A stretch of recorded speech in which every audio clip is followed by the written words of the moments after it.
सभी को जय मसीह की।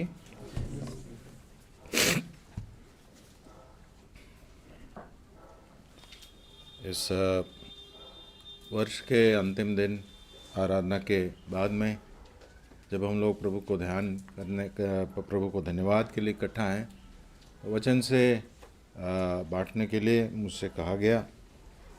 मैं इसके लिए आप सभी लोगों का शुक्रगुजार हूँ, प्रभु का धन्यवाद देता हूँ कि ऐसा अवसर उन्होंने मुझे दिया।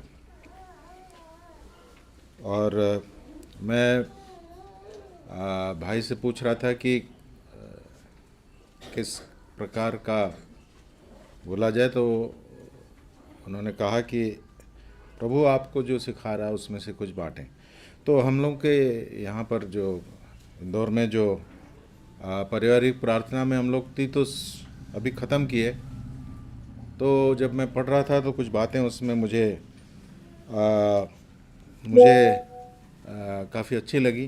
प्रभु ने जो है मुझसे बातचीत की, इसलिए मैं उसमें से कुछ बातों को आपके सामने बांटना चाहता हूँ।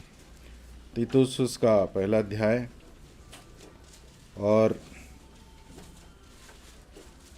उसका 13 से लेकर के और 15 तक जो है, 13 से लेकर अंतिम तक हम लोग एक एक आयत पढ़ेंगे। उसमें से कुछ कुछ विचार मैं बताऊंगा। लिखा है 13 में इस प्रकार लिखा है कि यह गवाही सच है, इसलिए उन्हें कड़ाई से चेतावनी दिया कर कि वे विश्वास में पक्के हो जाएं। अब यहाँ पर गवाही क्या है कि ये क्रेत के लोगों के बारे में एक बहुत ही सामान्य जनरल बात कही गई है। सबके लिए शायद सच ना हो, परंतु इस प्रकार कई बार हम लोग लोगों के बारे में या मनुष्यों के बारे में या हम लोग कैटेगरीज बना करके बात करते हैं ना कि ये जो है वो उस प्रदेश से हैं, ये लोग जो है ये कम्युनिटी से है। तो इसमें कुछ कुछ सामान्य रूप से कॉमन कैरेक्टरिस्टिक्स जो है वो होती है। तो उस प्रकार की कुछ बातें पौलुस लिखते हैं यहाँ पर। बहुत अच्छी बात तो नहीं है, परंतु उनमें से, ऐसे लोगों में से कुछ लोग प्रभु को जाने। यहाँ पर लिखा है कि क्रेती लोग बहुत झूठ बोलते हैं और दुष्ट, पशु और आलसी पेटू होते हैं, और ये गवाही सच है। पौलुस लिख रहा है तो ज़रूर इसमें कुछ बात है। और उसने कहा कि उनके ही किसी कवि ने भी उनके बारे में ऐसा लिखा, तो जिसका मतलब है कि इसमें कुछ सत्यता है। परंतु उनमें से कुछ लोगों को प्रभु ने बचाया, प्रभु ने उनको उद्धार दिया, और उसके बाद में वो लोग प्रभु को जाने। तो यहाँ पर पौलुस जो है तीतुस को लिख रहे हैं। तीतुस कौन है? तीतुस जो है एक जवान है, परंतु वो पत्र पौलुस के साथ में रहा है। पौलुस का एक शिष्य है और प्रभु यीशु मसीह का शिष्य है।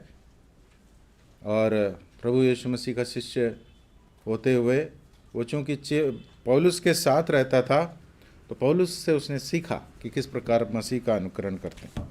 तो यहाँ पर हम लोग पढ़ते हैं कि पौलुस ने तीतुस को कहा कि तू जब वहाँ जाता है तो वहाँ पर किस प्रकार जो है कलीसियाओं को मतलब उनकी व्यवस्था को ठीक कर, जैसे मैंने सिखाया, और जहाँ मैं जहाँ जाता हूँ जिस प्रकार करता हूँ वो चीज़ तू जानता है। इसलिए पौलुस ने तीतुस को वहाँ भेजा। और यहाँ जो प्रारंभ है वो ये है, रिब्यूक देम, और हिंदी में तो कौन सा शब्द आया है? कड़ाई से चेतावनी दिया कर। इसका कोई दूसरे वर्षन में कुछ दूसरा शब्द है क्या? और कोई शायद इसका एक दूसरा है, घुड़की दे, मतलब उनको डांट। तो कोई जो है वो डांट खाना पसंद नहीं करता है ना, और बच्चे लोग तो बिल्कुल पसंद नहीं करते हैं, परंतु प्रैक्टिस करना चाहिए ना। तो बच्चे लोगों को भी डांट सुनने की प्रैक्टिस करना चाहिए, और न केवल बच्चे, बड़ों को भी प्रैक्टिस होनी चाहिए। ऑफिस में काम करते हैं तो डांट पड़ती रहती है बीच में, तो हम सब लोग को पक्के होने के लिए ज़रूरी है कि हम डांट सुने। और ये जो है संदेश जो है वो इससे प्रारंभ हो रहा है कि उनको डांट, रिब्यूक देम। क्यों डांटें? ताकि वो विश्वास में पक्के हो जाए, विश्वास में पक्के हो जाएं। ये जो विश्वास हमको मिला है ये इस संसार की रीति रिवाज से अलग है, बिल्कुल अलग है, ये फॉरेन है। अर्थात ये जो है हमारे मानसिक स्वभाव से बिल्कुल अलग है, उससे मेल नहीं खाता। और इसलिए इस विश्वास में पक्के होने के लिए हमको डांट चाहिए।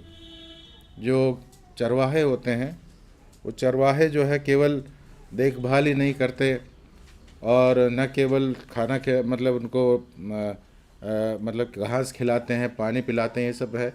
उसके अलावा उनके पास क्या होता है? भजन 23 में हम लोग क्या पढ़ते हैं? उसके हाथ में एक छड़ी होता है और एक सोंटा भी होता है। तो ये भी कुछ काम की चीज़ें हैं, है ना। परंतु हम लोग को ये सब पसंद नहीं आता। परंतु एक चरवाहा जो है इसका उपयोग करता है और इसके सही उपयोग से जो भेड़ हैं वो सही मार्ग पे चलते हैं। जो भटकते हैं तो उनको उससे जो है सहायता मिलती है। विश्वासियों की तुलना किससे की गई है? भेड़ों से। और भेड़ों की क्या आदत है?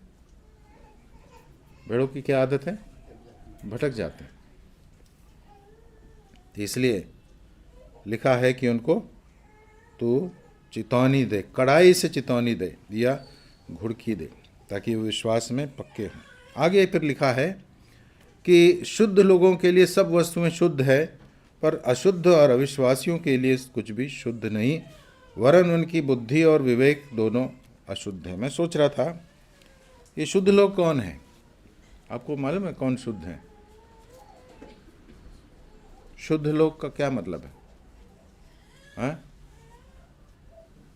कौन है शुद्ध लोग?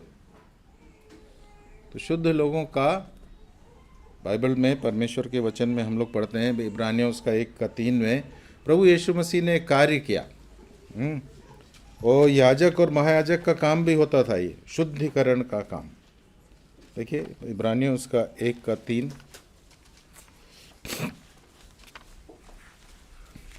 जिसको मिल जाए कृपया पढ़ दे जल्दी से। उसकी महिमा का प्रकाश और उसके तत्व की छाप है और सब वस्तुओं को अपनी सामर्थ के वचन से संभालता है। वो पापों को धोकर ऊंचे स्थानों पर महामहिम के दाहिने जा बैठा। जी, पापों को धो करके महामहिम के दाहिने हाथ जा बैठा है। तो उसने पापों का शुद्धिकरण कर दिया है। और शुद्ध लोग वो हैं जिनको पापों का शुद्धिकरण प्राप्त हो चुका है, इसलिए हमें शुद्ध कहा गया। प्रभु यीशु मसीह ने भी अंतिम रात को जब वो पकड़ाए जाने वाला था तो चेलों के साथ फसह का पर्व मनाया। उसके बाद जो हम लोग प्रभु भोज कहते हैं उसको उन्होंने स्थापित किया और उसके पहले उन्होंने चेलों के पांव धोए। तो पतरस ने बहुत ऑब्जेक्शन किया कि प्रभु जी आप कैसे मेरे पांव धो सकते हैं, आप मत धोइए मेरे। तो प्रभु ने कुछ कहा कि अगर मैं पांव नहीं धोऊंगा तो तुम्हारा मेरे अंदर कोई अंश नहीं होगा। तो उसने कहा कि नहीं, तो फिर ऐसा है तो फिर हमें केवल पाँव नहीं परंतु मेरे सिर और हाथ पाँव भी धो दीजिए। तो प्रभु यीशु मसीह ने कहा कि जो एक बार नहा चुका है उसको बार बार सिर और हाथ वगैरह धोने की ज़रूरत नहीं, केवल जो है वो पाँव जो है वो चूँकि बाहर गंदगी होती है। तो तुम सब शुद्ध हो परंतु सब नहीं। उसके अलावा जो है भजन 15 के यूहन्ना 15:3 में भी प्रभु कहता है कि तुम सब शुद्ध हो उस वचन से जो मैंने तुमको दिया। तो परमेश्वर का वचन हमें शुद्ध करता है। तो ये जो शुद्ध लोग कौन है? विश्वासियों को शुद्ध लोग कहा गया है। मलयालम में एक गीत है, के.वी. साइमन जो बहुत बड़े भक्त थे उन्होंने लिखा है, शुद्धरिल व्यापरिक्युम स्वर्गीय वायुवाल शुद्धमी व्योममंडलम। अर्थात शुद्ध लोगों में जो व्याप्त है, कौन सी क्या व्याप्त है शुद्ध लोगों में? पवित्र आत्मा। ये पवित्र आत्मा है जो हमको शुद्ध करता है, उसके कारण हम शुद्ध हैं। जिनमें पवित्र आत्मा नहीं है वो प्रभु के नहीं, वो शुद्ध नहीं किए गए हैं। तो शुद्ध लोग जो हैं उनके लिए और अशुद्ध, इसके बारे में यहाँ पर लिखा हुआ, क्या लिखा है? ये लिखा हुआ है कि शुद्ध लोगों के लिए सब वस्तुएं शुद्ध हैं। अब मैं सोच रहा था कि क्या सब वस्तुएं शुद्ध हैं? नहीं, संसार में बहुत सारी अशुद्ध वस्तुएं भी हैं, अशुद्ध चीज़ें भी हैं। परंतु अगर हमें समझना है तो नीचे जा कर के देखें, पर अशुद्ध और अविश्वासियों के लिए कुछ भी शुद्ध नहीं है। और उसमें कुछ भी का मतलब क्या है? वरन उनकी बुद्धि और विवेक दोनों अशुद्ध है। हमारी बुद्धि और हमारे विवेक को परमेश्वर ने शुद्ध कर दिया। हमारे विवेक को कैसे शुद्ध किया? प्रभु यीशु मसीह के लहू के द्वारा हमारे विवेक को शुद्ध कर दिया। जो पाप की मलिनता को हटा दिया है, पाप का जो बोध था, जो गिल्ट था, उसको प्रभु ने हटा दिया। इसलिए हमारा विवेक शुद्ध है। इसलिए शुद्ध हृदय के साथ हम परमेश्वर की उपस्थिति में आके उसकी स्तुति करते हैं। और हमारा मन भी शुद्ध कर दिया है ना। रोमियो उसके 12 अध्याय में पढ़ते हैं कि तुम्हारे मन के बदलने के द्वारा तुम परमेश्वर की सिद्ध और भली और भावती इच्छा को जान लो। तो हमारा मन जो है परमेश्वर ने बदल दिया है। फिलिपियों के 2 अध्याय में पढ़ते हैं, तुम्हारा मन कैसा हो?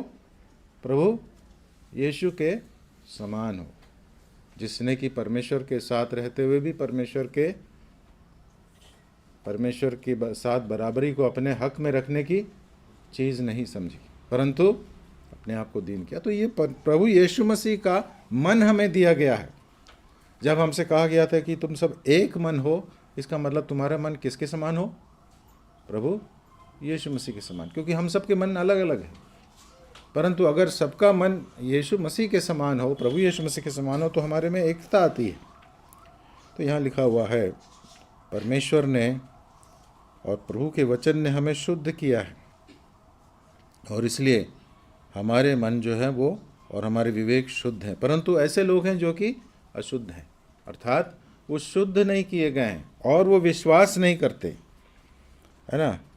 और 16 में अगर आप पढ़ें तो इससे लिखा हुआ, कहते हैं कि हम परमेश्वर को जानते हैं, पर अपने कामों से उसका इनकार करते हैं, क्योंकि वे घृणित और आज्ञा न मानने वाले हैं और किसी अच्छे काम के योग्य नहीं। अब ये बहुत विशेष बात है कि जो अशुद्ध लोग हैं वो तो क्लेम करते ही हैं, वो तो बताते हैं कि हम परमेश्वर को जान चुके हैं, परंतु जो अशुद्ध हैं या जो शुद्ध नहीं हैं और अविश्वासी, वो लोग भी कहते हैं कि हम परमेश्वर को जानते हैं। और ये बड़ी विचित्र बात है ना।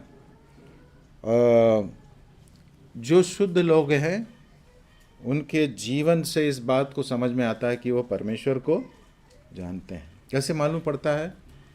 अय्यूब के बारे में हम पढ़ते हैं। अय्यूब के पहले अध्याय में पहले और दूसरे आयत में पढ़ते हैं कि पूर्व देश में एक मनुष्य रहता था। वो क्या था? वो खरा था और परमेश्वर और बुराई से दूर रहता था, परमेश्वर का भय मानने वाला था। तो परमेश्वर का जो भय मानने वाला है या जो परमेश्वर को जानता है, उसके अंदर एक दूसरा गुण होता है, बहुत ही महत्वपूर्ण गुण। वो होता है कि वो बुराई से दूर रहता है। इसका मतलब परमेश्वर के ज्ञान के कारण उसके जीवन में कुछ प्रभाव पड़ता है। परंतु इन लोगों के बारे में एक खास बात है कि वे परमेश्वर को जानने की बात कहते हैं। वो कहते हैं कि हम परमेश्वर को जानते हैं, परंतु अपने कामों से उसका इनकार करते हैं। कामों से उसका इनकार करते हैं। हम जानते हैं कि याकूब की पत्री में जब याकूब जो है विश्वासियों को लिखता है, तो वो कहता है कि तुम्हारे विश्वास में अगर कोई प्रवृत्ति ना हो या तुम्हारा विश्वास जो है तुम्हारे जीवन से ना दिखाई दे, तो वो मरा हुआ विश्वास है। तुम कहते हो कि मैं प्रभु पर विश्वास करता हूँ, परमेश्वर पर विश्वास करता हूँ। अरे शैतान और जो उसके जो दुष्ट जितने भी आत्माएं हैं वो भी विश्वास करती हैं, डरती हैं परमेश्वर से, थरथराती हैं, परंतु वो पश्चाताप नहीं करते हैं, परमेश्वर की आज्ञा को नहीं मानते। तो इसका मतलब यह है कि विश्वास करने का जो पर्याय क्या है। मैं बहुत कई बार सोचा इस विषय पर, क्योंकि परमेश्वर ने जगत से ऐसा प्रेम किया कि उसने अपना इकलौता पुत्र दे दिया, ताकि जो कोई उस पर विश्वास करे वह नाश न हो परंतु अनंत जीवन पाए। विश्वास का मतलब क्या है? विश्वास का क्या मतलब है? बहुत सारे लोग कहते हैं हाँ हाँ मानते हैं प्रभु यीशु मसीह को। वो बहुत बड़े महात्मा थे। हमारे देश में गांधी जी ने भी कहा कि मैं जो है यीशु मसीह को बहुत आदर देता हूँ, उनको बड़ा सम्मान देता हूँ। बहुत बड़े गुरु थे वो। यीशु मसीह को मानने वाले बहुत सारे लोग हैं। यीशु मसीह को इस तरह से विश्वास करने वाले, हाँ हाँ प्रभु यीशु मसीह बहुत अच्छे हैं, आए थे। और अधिकतर विश्वासी क्रिश्चियन लोग जो हैं, जो मसीह कहलाते हैं मसीह के नाम से, वो कहते हैं कि हाँ हम यीशु मसीह को विश्वास करते हैं, उस पर विश्वास करते हैं। परंतु ये विश्वास का मतलब क्या है? विश्वास का क्या मतलब है? विश्वास का पर्याय है आज्ञाकारिता। क्योंकि तुमको चुना गया है ताकि तुम मसीह के आज्ञाकारी हो जाओ।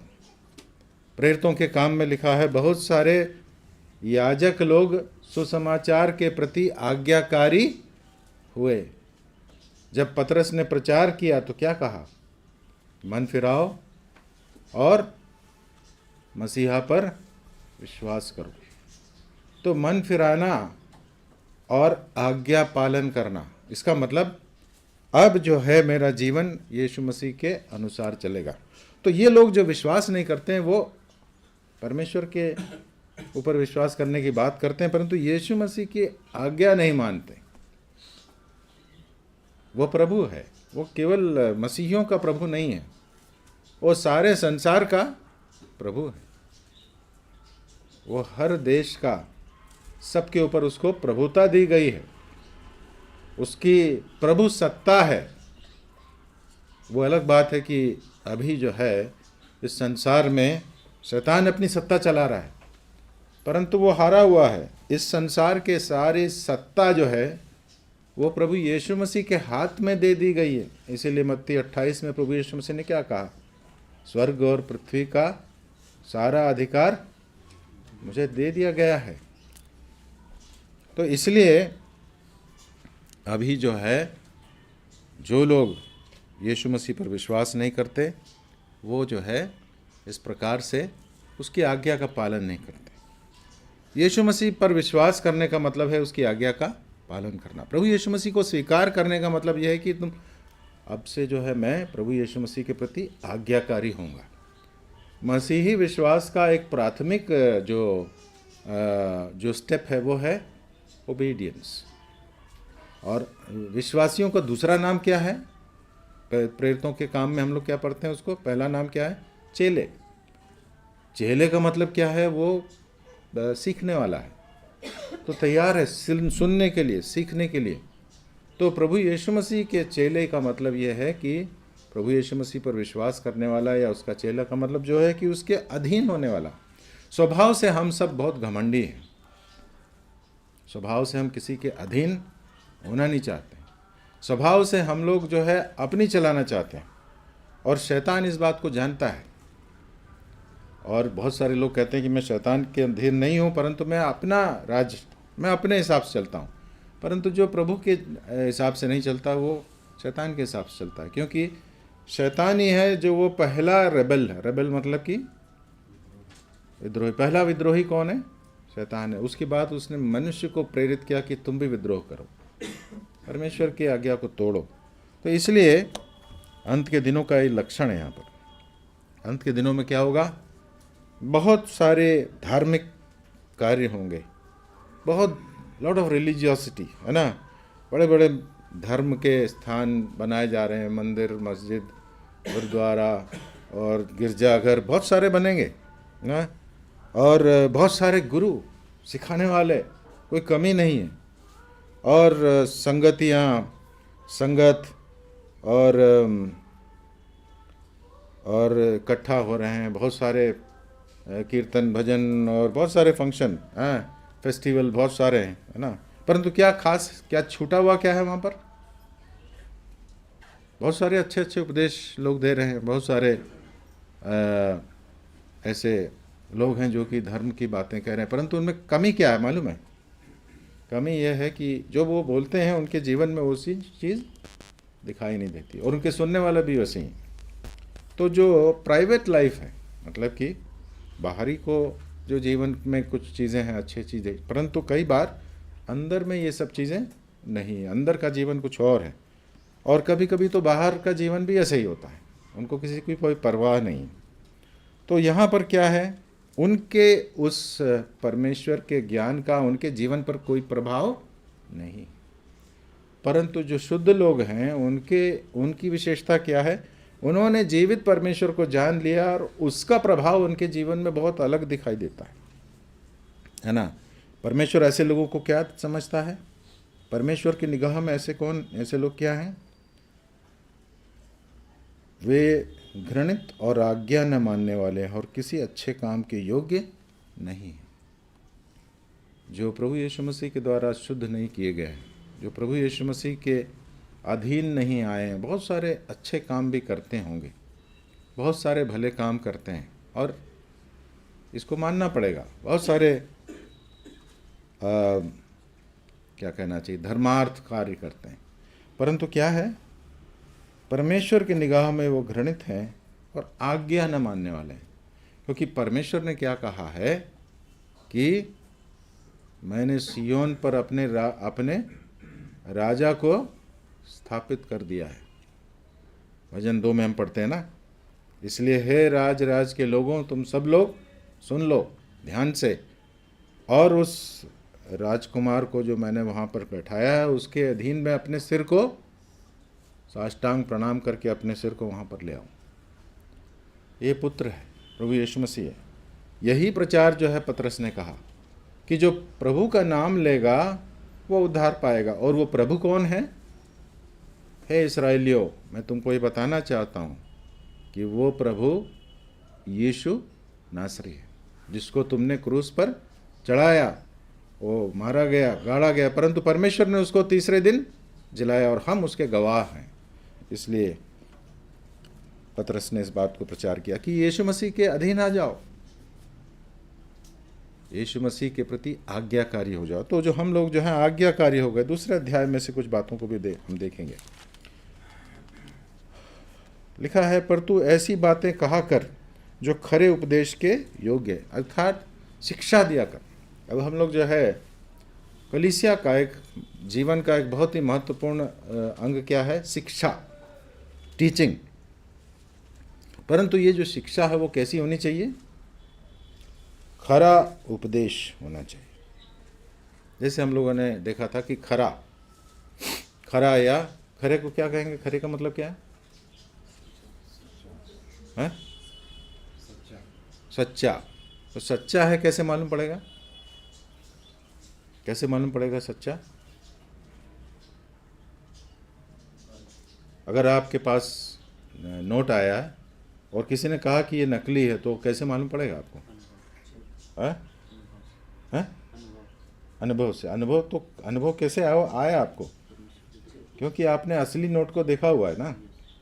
और जो बैंक वाले क्या करते हैं कि असली नोट के उनके कुछ चिन्ह होते हैं, उनको लिख के दिया जाता है, और वो जो भी नोट आता है उससे देखते हैं कि इसमें क्या फ़र्क है।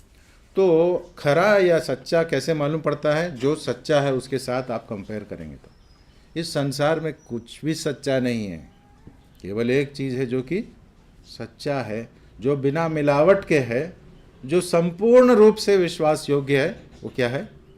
प्रभु का वचन। अखबार में झूठ हो सकता है, फिल्मों में झूठ हो सकता है, लोग झूठ बोल सकते हैं, धर्मगुरु भी झूठ बोल सकते हैं, परंतु एक चीज़ है जो कभी झूठ नहीं बोलता। वो क्या है? परमेश्वर का वचन। और ये झूठ क्यों नहीं बोलता मालूम है? क्योंकि इसका लिखने वाला जो है वो कभी झूठ नहीं बोलता, उसका स्वभाव है, वो झूठ नहीं बोलता, वो बिल्कुल सत्य है। आज कल और हमेशा के लिए वो बदलता नहीं। और वो मुंह पे देख के बात नहीं करता कि आपसे कुछ और कहे और दूसरे से कुछ और कहे। हम लोग तो ऐसे करते हैं ना, जो कई बार हम कुछ चीज़ें कुछ लोगों से बोल नहीं पाते क्योंकि वो हमसे बड़े हैं या समाज में उनका बड़ा आदर है, हमको डर लगता है। परंतु परमेश्वर का वचन ऐसा नहीं है। परमेश्वर का वचन हमारे बिना मुंह देखे हुए वो हमसे बातचीत करता है, क्योंकि परमेश्वर जो है उस प्रकार का है। तो यहाँ लिखा हुआ है कि खरा उपदेश बहुत ही ज़रूरी है कलीसिया के जीवन में, क्योंकि उपदेश जो है वो जीवन का फाउंडेशन है। हम लोग सोचते, बहुत सारे लोग सोचते हैं कि नहीं यार, उपदेश केवल मसीह चर्च में सिखाया जाता है, कलीसिया में नहीं। ऐसा नहीं है, हर एक के जीवन में कुछ ना कुछ उपदेश है। और जो नास्तिक है वो लोग भी कुछ उपदेश लेके चलते हैं, उनके पास भी कुछ फिलॉसफी है ना, भले और बुरे का क्या, उनके पास भी कुछ है। वो अलग बात है कि वो लोग जो चीज़ को भला समझते हैं या बुरा समझते हैं, हो सकता है कि प्रभु के वचन के अनुसार मेल नहीं खाता हो, परंतु बहुत ही ज़रूरी है, क्योंकि शिक्षा जो है या डॉक्ट्रिन बहुत ही महत्वपूर्ण है, क्योंकि उसी के अनुसार हमारा जीवन बनता है। अगर गलत शिक्षा मिल गई तो आपका जीवन जो है वो गलत हो जाएगा। इसलिए शिक्षा जो है वो आधार है, फाउंडेशन है। तो यहाँ पर बहुत ही विशेष बात यह है कि वहाँ कुछ चीज़ें जो है तीतुस कहता है, ओल्डर मैन है ना, बूढ़े पुरुष, उनको क्या सिखाना कि वो सचेत और गंभीर और संयमी हो, और उनका विश्वास और प्रेम और धीरज पक्का हो। बूढ़े जो लोग हैं, पुरुष जो हैं, उनको क्या होना चाहिए? क्या शब्द है? सचेत। सचेत का उल्टा क्या है? सचेत का उल्टा क्या है? अचेत। मतलब जो बिल्कुल उसको कोई मतलब उसको कुछ पता ही नहीं कि क्या है ना, तो सचेत होना चाहिए। इंग्लिश में है टेम्परेट। दूसरा गंभीर, वर्दी ऑफ रिस्पेक्ट, गंभीर। मैं जो है इस बच्चे को देख रहा था, तुम्हारा क्या नाम बेटा? हाँ, जॉली। मैं पहचान ही नहीं पाया जॉली को, क्योंकि इसके चेहरे पे बड़ा गंभीरता आ गई है, चेहरे में बदलाव आ गया है, हैं? बड़ा सीरियस लग रहा है। पहले जॉली जो जिस तरह से हमने 2 साल 3 साल 4 साल पहले देखा, उस प्रकार का नहीं। तो उम्र के साथ जो है वो गंभीरता आती। तो बूढ़े पुरुष जो है कलीसिया में, जो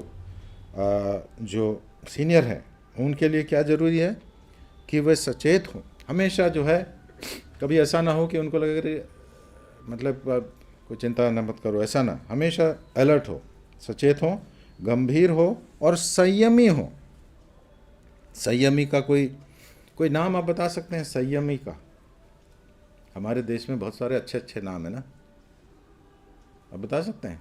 संयमी, उसका हमारे जो आप लोग के मित्र लोगों में कई सारे लोगों के कुछ नाम इस प्रकार के हैं, जीतेंद्र या जैनेन्द्र या इंद्रजीत, जो इंद्रियों पर जीत हासिल कर चुका हो। तो ये बहुत ही महत्वपूर्ण है हमारे लिए कि ऐसे लोग जो कि उम्र में बड़े हों, उनमें ये सब चीज़ें पाई जानी चाहिए। क्या है? उन्हें वो संयमी हो। संयम, किसी भी चीज़ को सुना तो तुरंत जो है वो रिएक्ट नहीं करें। जवानों की आदत ये है, कोई भी चीज़ सुना तो खट से जो है वो उसका प्रत्युत्तर देते हैं। और जो थोड़ा सा उम्र में ज़्यादा होते हैं उनको समय लगता है, रिस्पॉन्स जो है उनका थोड़ा स्लो होता है, परंतु रिस्पॉन्स होता है वो पक्का होता है। और हम लोग कंट्रोल सिस्टम पढ़ाते हैं इलेक्ट्रिकल इंजीनियरिंग में, उसमें एक होता है कि जिसके अंदर जो फास्ट रिस्पॉन्स जो होता है, वो जैसे कि यहाँ से आपको चल के वहाँ पहुँचना बताया गया है, तो वो जो फास्ट कंट्रोलर होता है वो ऐसे करके ऊपर जाता है, उसके बाद तो समझ में आता है कि तो बाहर चले गए, फिर धीरे से नीचे आता है, फिर ऐसे करके धीरे धीरे करके सेटल होता है। ये जवानों की आदत है। परंतु जो वयस्क हैं वो लोग को जब कमांड दिया जाता है वो धीरे करके ऐसे करके पहुंचते हैं, वो ओवरशूट नहीं होता है ना अंडरशूट होता है। इंजीनियरिंग जो पढ़ते हैं आप लोग, शायद किसी ने सुना होगा ये सब चीज़। तो कलीसिया को दोनों की ज़रूरत है। कलीसिया में जवानों की भी ज़रूरत है और वृद्धों की भी ज़रूरत है। वृद्ध लोग जो है वो पक्के हैं, इतनी जल्दी हिलाए नहीं जा सकते। जवानों को थोड़ा सा इनपुट मिला तो कभी इधर कभी उधर हो सकता है। कलीसिया में दोनों का महत्व है ना। और बहुत ध्यान देने की बात है कि जो वृद्ध लोग हैं या जो सीनियर्स हैं उनको कोई ना कोई हमेशा देख रहा है। मैं देखता हूँ, यहाँ मैं बैठा रहता हूँ तो बहुत सारे बच्चे मेरे को बहुत ध्यान से देखते रहते हैं। नया कोई आदमी आया है वो ध्यान से देखते हैं। मैं जब आँख भी बंद करके रखा हूँ तो कोई ना कोई ऐसे करके देखता है, मैं कुछ नया कर रहा हूँ हो सकता है। तो जो बच्चे लोग जो हैं, जो छोटे हैं, वो हमेशा दूसरे को देख रहे हैं। हमको लगता है कि यहाँ पर सिखाना तभी होता है जब यहाँ पे जो है वो कोई खड़ा होकर के सिखाता है। नहीं, हम सब लोग किसी न किसी को कुछ ना कुछ सिखा ही रहे हैं। आपको लगता होगा कि केवल जो है वो जो फुल टाइम इवेंजलिस्ट है या पास्टर हैं, जो एल्डर हैं, वही सिखा रहे हैं। नहीं, आप भी किसी को किसी ना कुछ सिखा रहे हो, है ना। छोटी बहन को कुछ सिखा रहे हो, छोटे भाई को आप कुछ सिखा रहे हो। बच्चे लोगों की आदत होती है वो बड़े लोगों के स्टेप्स में चलते हैं ना। आपने देखा होगा बहुत सारे छोटे बच्चे पिता के जो है जूते के अंदर जो जूता डाल करके ऐसे करके चलने की कोशिश करते हैं। इसलिए बड़ों को ध्यान रखना चाहिए कि वो कैसे चलते हैं। तो ये पुरुषों के लिए कहा गया है, स्त्रियों के लिए भी कहा गया है जो उम्र में बड़ी हों। बूढ़ी स्त्रियों का चाल चलन पवित्र लोगों सा हो, है ना।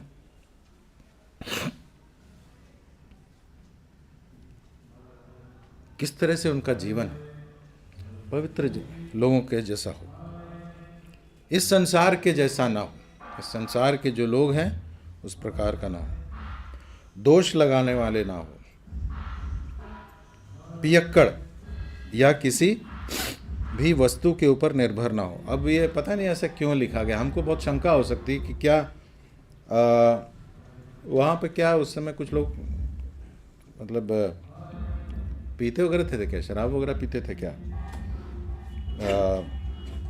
इसराइलियों में जो है वो वाइन पिया जाता था। वाइन मतलब कि अंगूर का रस तो पिया जाता था, तो वो उनके लिए बहुत कॉमन चीज़ थी।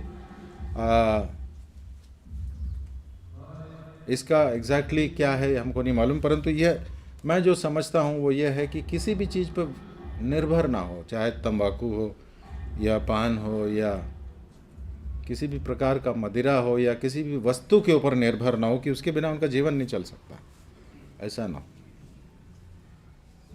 ये जो है बहुत ही महत्वपूर्ण है कि ये सब चीज़ें उनके अंदर हो। और अगर ऐसा है कि उनका जीवन जो है पवित्र जनों के समान है और वो किसी वस्तु या किसी भी चीज़ों पर जो है निर्भर ना हो परंतु प्रभु पर आश्रित हों पूरी तरह से और दोष लगाने वाले ना हो, तब फिर वो क्या कर सकते हैं, वो जवान स्त्रियों को सिखा सकते हैं। तो यहाँ पर जो है जब मैं देख रहा था तो मेरे पास जो चीज़ समझ में आई वो ये है, जो मैंने घर पे भी जो है हमारे भाई और कुछ लोगों से पूछा तो इस जानने के लिए कि आपको इसमें से क्या मिला, है ना। कई बार जब हम लोग वचन पढ़ते हैं तो आपने देखा होगा ना कि वचन हम लोग पढ़ते हैं तो कोई एक आयत ऐसे करके जो है बड़ा हो जाता है, वो फिर हमसे बात करने लगता है। आपको अनुभव हुआ ऐसा? परमेश्वर का वचन पढ़ते पढ़ते जो है कभी आपको एक आयत जो है ऐसा लगा रे ये कुछ जो हमसे बात कर रहा है, बहुत इसके अंदर कुछ है। तो उस तरह से जो मैंने इसको जब पढ़ा तो मुझे क्या समझ में आया, मुझे ये समझ में आया कि बूढ़े स्त्रियों के लिए, अब बूढ़े का मतलब ये नहीं कि 60 साल के ऊपर होना चाहिए, इसलिए कोई ऐसा ना सोचे कि जो है वो बहुत ही वृद्ध जिनके बाल सफ़ेद हों, ऐसा ज़रूरी नहीं है। जो विश्वास में थोड़ा सा कुछ समय से हैं उनके लिए ज़रूरी है कि वो जवान स्त्रियों को सिखाएं, उनकी एक सेवकाई है। बहुत सारे लोग कहते हैं ब्रदरन कलीसियाओं में यार स्त्रियों की कोई सेवकाई नहीं है। और सेवकाई क्या होनी चाहिए, उनको बुला करके यहाँ खड़ा करो, पोडियम दे करके यहाँ पे सरमन देने को कहा जाए। बहुत सारे कलीसियाओं में ये समझ में आता है उनको कि स्त्रियों की सेवा ये है। अरे ऐसा नहीं है भाई, परमेश्वर का वचन क्या कहता है, बूढ़ी स्त्रियों के लिए ज़रूरी है कि वो जवान स्त्रियों को सिखाए। कैसे सिखाएं? लेडीज़ मीटिंग करें, हाँ, लेडीज़ का कैंप करें, कर सकते हैं, परंतु वो नए नियम में ऐसा कुछ वर्णन नहीं है। परंतु स्त्रियां दूसरे स्त्रियों से कैसे बात करती हैं, आम जीवन में बात करती हैं, है ना। जब मिलती हैं तो एक दूसरे को से हालचाल पूछती हैं, है ना। घर पे विज़िट करती हैं, खासकर जो जिनके बच्चे पढ़ चुके हों और वो थोड़ा सा बड़े हो गए हों, उनके लिए बड़ी जिम्मेदारी है। वो क्या है कि दूसरे जो बहनें हैं या जो जवान स्त्रियाँ उनको सिखाने वाली हों। परंतु ऐसा करने वाले को क्या होना चाहिए, वो कैसी होनी चाहिए, वो पियक्कड़ ना हो, मतलब कि किसी प्रकार के किसी नशे में ना करने वाली ना हो, और उनका जीवन जो है पवित्र लोगों के लायक हो। नहीं तो बड़ा गड़बड़ होगा, नहीं तो उल्टा हो जाएगा, क्योंकि वो घर घर जाकर के कुछ गलत चीज़ें भी सिखाएंगी। सिखाना क्या चीज़ है? लिखा हुआ है, क्या सिखाएं? छठे आयत में क्या लिखा है? सॉरी, चौथे आयत में, वे जवान स्त्रियों को चेतावनी देती रहे, सिखाते रहे कि अपने पतियों और बच्चों से प्रीति रखें। अब ये कोई सिखाने की चीज़ है क्या? क्या ये सब लोग नहीं करते क्या? क्या कोई स्त्री अपने पति और बच्चों से प्रेम नहीं करती? हमको बड़ा अजीब लगता है कि ऐसा बताने की क्या ज़रूरत है। परंतु परमेश्वर का वचन के अनुसार किस प्रकार से एक पत्नी को अपने पति से प्रेम करना चाहिए, अपने बच्चों से प्रेम करना चाहिए, वो स्वाभाविक रूप से नहीं, परंतु परमेश्वर का वचन जो कहता है उसके अनुसार उनको सिखाने की ज़रूरत है। और ये बहुत ही महत्वपूर्ण है। क्यों महत्वपूर्ण है? वो अपने पतियों के अधीन भी रहे, पतियों के अधीन रहें। उसमें क्या लिखा हुआ है? पति के अधीन रहने वाली हों। ऐसा नहीं होगा तो क्या होगा? अगर वो लोग ना सिखाएं, और अगर जवान स्त्रियां और बूढ़ी स्त्रियां भी पतियों के अधीन न रहें, बच्चों की कोई देखभाल न करें, पति की चिंता न करें, या घर की कोई जिम्मेदारी न लें, तो क्या होगा? 5वें आयत में क्या लिखा है? परमेश्वर के वचन की निंदा। कैसे निंदा हो जाएगी? परमेश्वर के वचन की निंदा कैसे होगी? लोग कहेंगे कि ये कौन सा परमेश्वर का वचन इनको मिला है, इनको घर की कोई चिंता नहीं है, इनको बच्चों की कोई चिंता नहीं है, ये लोग घर घर जाके प्रचार कर रहे हैं। इससे जो है परमेश्वर के नाम की और परमेश्वर के वचन की निंदा हो सकती है। बहुत ही महत्वपूर्ण है। जैसे जैसे अंत के दिन आ रहे हैं ना, क्योंकि ये अंत के दिन है, वैसे वैसे जो है रिलीजियोसिटी बहुत बढ़ रही है। मतलब कि इसको हिंदी में क्या कहेंगे? रिलीजियोसिटी। लोग बड़े धार्मिक हो जा रहे हैं। हाँ, धार्मिक हो जा रहे हैं। बहुत सारे लोग जो है वो धर्म, मतलब कि आराधना भवनों को बनाने के लिए, मंदिर या इस प्रकार के आलयों को बनाने के लिए बहुत उनके अंदर बड़ा जुनून है, और पूजा पाठ, आराधना, भक्ति, इन सब करने के लिए भी बहुत वो है। सिखाने वाले बहुत हैं, बहुत सारे त्यौहार और इस प्रकार के पर्व मनाए जा रहे हैं, परंतु बहुत बड़ी दिक्कत क्या है? इन सब चीज़ों का उनके जीवन पर कोई प्रभाव नहीं है। जीवन जो है कुछ और लाइन पे चल रहा है, यहाँ पे कुछ और चल रहा है, वो जीवन कुछ और है। और ऐसे माहौल में विश्वासी लोग रह रहे हैं। इस नए साल में जब हम प्रवेश कर रहे हैं, तो हमको ध्यान रखना है कि जैसे जैसे अंत के दिन पास आएंगे, तो ये और भी ज़्यादा दिखाई देगा। और इसलिए हमारे लिए ज़रूरी है कि हम ये सब चीज़ें, इस बात को जानें। एक चीज़ मैं सोच रहा था, और वो ये है कि क्या पत्नियों को हमेशा अपने पति के हाँ में हाँ मिलाना चाहिए?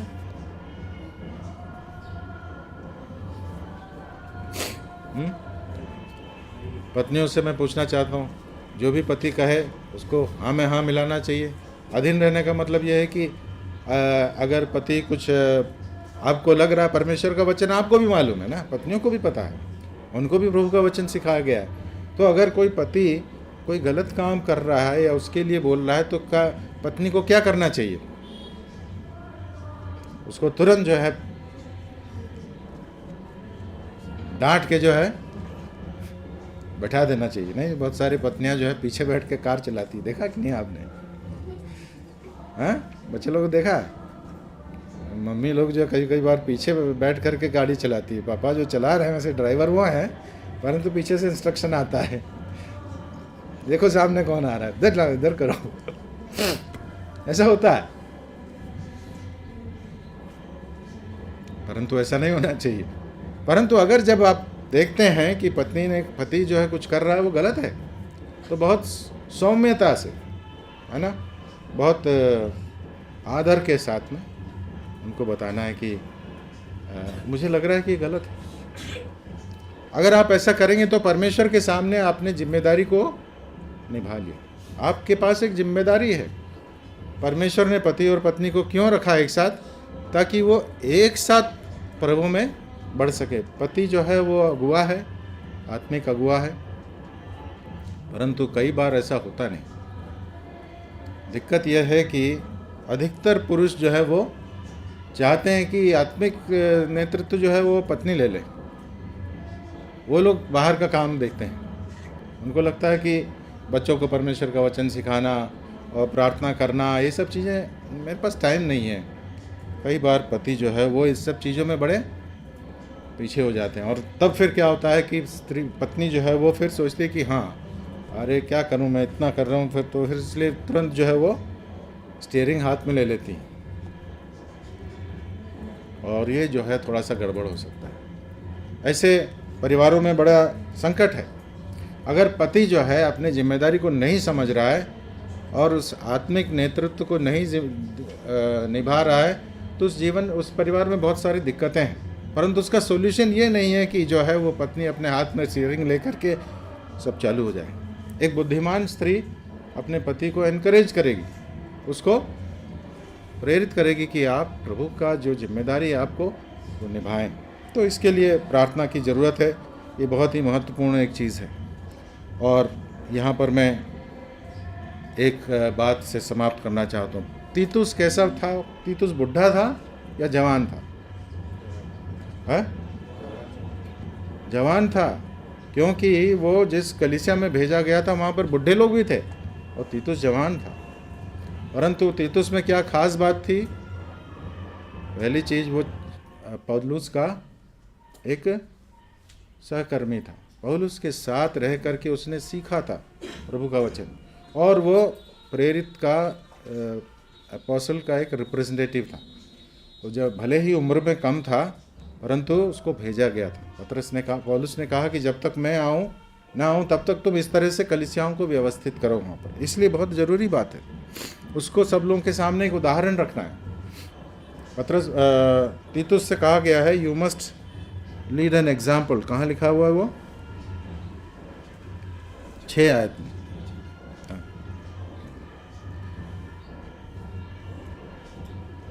कौन सा है? 7 पढ़ दें।